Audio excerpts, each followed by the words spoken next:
এমন জীবন করিও গঠন, মরণ বেলা হাসিবে তুমি, কাঁদিবে ভুবন। কোথায় স্বর্গ কোথায় নরক, কে বলে তা বহুদূর। মানুষের মাঝে স্বর্গ নরক, মানুষেরাই হলো সুরাসুর। ফুল ফুটে ঝরে গেলে থাকে শুধু বোটা, মানুষ জন্ম নিয়ে মইরা গেলে থাকে শুধু ওই মানুষটার কথা। জন্য মুসলমান হকুল্লাহ, আর একটা হলো হকুল ইবাদ।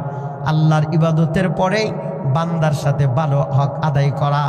দুনিয়াতে থাকতেই সমাজের মানুষের মাঝে এমন কিছু ভালো কথা আর ভালো কিছু কার্যক্রম রেখে আমাকে মরে যেতে হবে, যার কারণে আমার মৃত্যুর পরে এই ভালো কার্যক্রম আর কথাগুলো মনে করে যেন মানুষ আফসোস করে।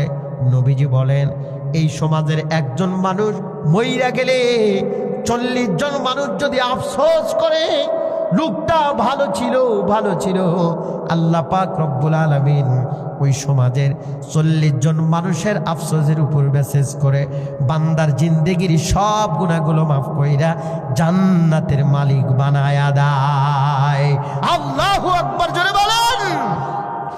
আর পক্ষান্তরে যদি আমার আপনার মৃত্যু দেয়, আমার সমাজের 40 জন মানুষ ব্যাকগ্রাউন্ড আফসোস দেয়, লোকটা মরছে ভালোই হয়েছে, কম জ্বালান জ্বালাই নাই, এই যে ব্যাকগ্রাউন্ড সাউন্ড যদি দেয়, তাহলে আমার মৃত্যুর পরে আল্লাহর নবী বলেন ওই 40 জন মানুষের ব্যাকগ্রাউন্ডের কারণে আমার আমলগুলো নষ্ট কইরা দিয়া আল্লাহ পাক রব্বুল আলামিন আমার মতো মানুষকে জাহান্নামের খোরাক বানায়া দিবে।